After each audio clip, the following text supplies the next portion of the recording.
अगर दोस्तों आप भी म्यूचुअल फंड में एसआईपी करते हो लेकिन आप कुछ महीने करते हो और कुछ महीने छोड़ देते हो तो दोस्तों इससे लॉन्ग टर्म में आपको बहुत ज्यादा नुकसान हो सकता है। एसआईपी म्यूचुअल फंड में इन्वेस्टमेंट करने का बहुत अच्छा तरीका होता है जिसके माध्यम से आप म्यूचुअल फंड में हर महीने रेगुलर पैसे निवेश करते हो। इसी के साथ दोस्तों लॉन्ग टर्म में आपकी वो छोटी सी इन्वेस्टमेंट एक बड़े अमाउंट में कन्वर्ट हो जाती है। एसआईपी की सबसे बड़ी खास बात ये होती है कि यहाँ पर आप रेगुलर कम पैसों से भी निवेश कर सकते हो जिससे आपको रूपी कॉस्ट एवरेजिंग का फायदा मिलता है। मतलब आप मार्केट के चढ़ाव उतार से बचे रहते हो। दोस्तों म्यूचुअल फंड में एसआईपी करना ये उन लोगों के लिए ज्यादा फायदेमंद है जो एक साथ ज्यादा पैसे निवेश नहीं कर सकते। म्यूचुअल फंड में एसआईपी करने के लिए आपको ज्यादा पैसों की जरूरत नहीं पड़ती। आप सिर्फ 500 रुपए से भी म्यूचुअल फंड में एसआईपी शुरू कर सकते हो। लेकिन अगर दोस्तों आप कुछ महीनों के लिए अपनी एसआईपी को स्किप कर देते हो तो इससे आपको बहुत बड़ा नुकसान हो सकता है। तो चलिए जानते हैं अगर आप अपनी एसआईपी को मिस करते हो तो इससे आपको क्या नुकसान होते हैं। अगर दोस्तों आप अपनी कुछ महीनों की एसआईपी को स्किप करते हो तो इसका असर आपके फाइनेंशियल गोल्स पर पड़ता है। एसआईपी के जरिए आपको रेगुलर म्यूचुअल फंड में निवेश करना होता है जिससे आपको रेट ऑफ रिटर्न और कंपाउंडिंग का फायदा मिल सके।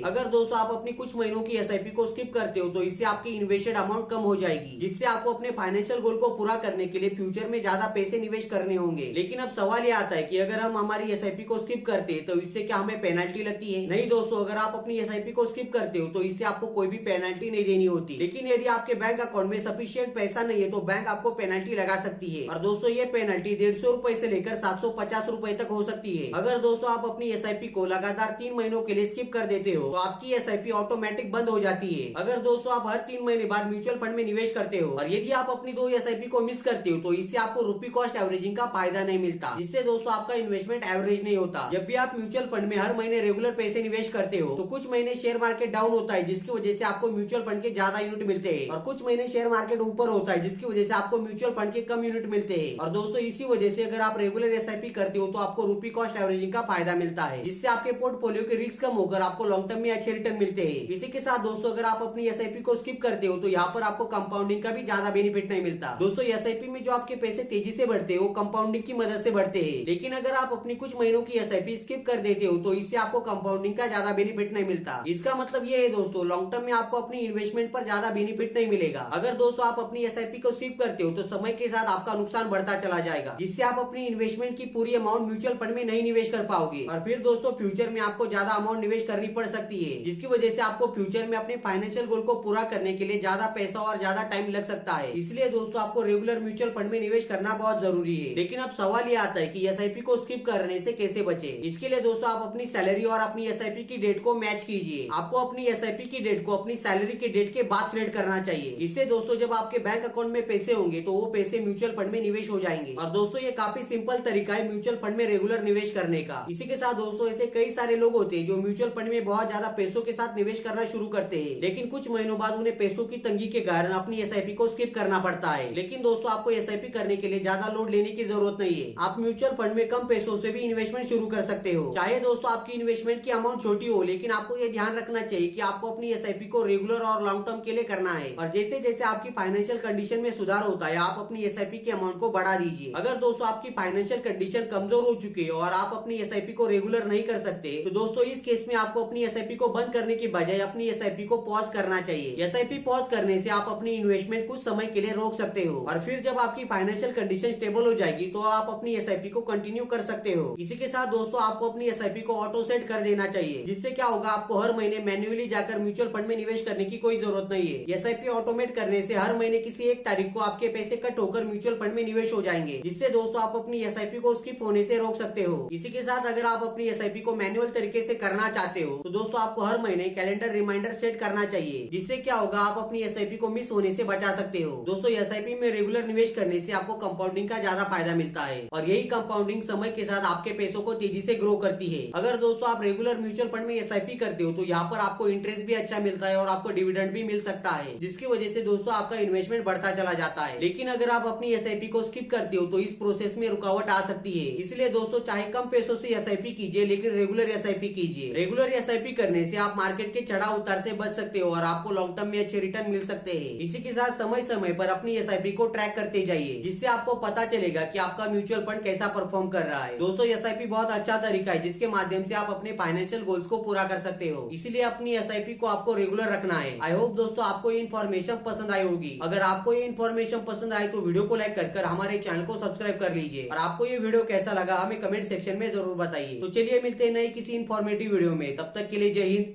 वंदे मातरम।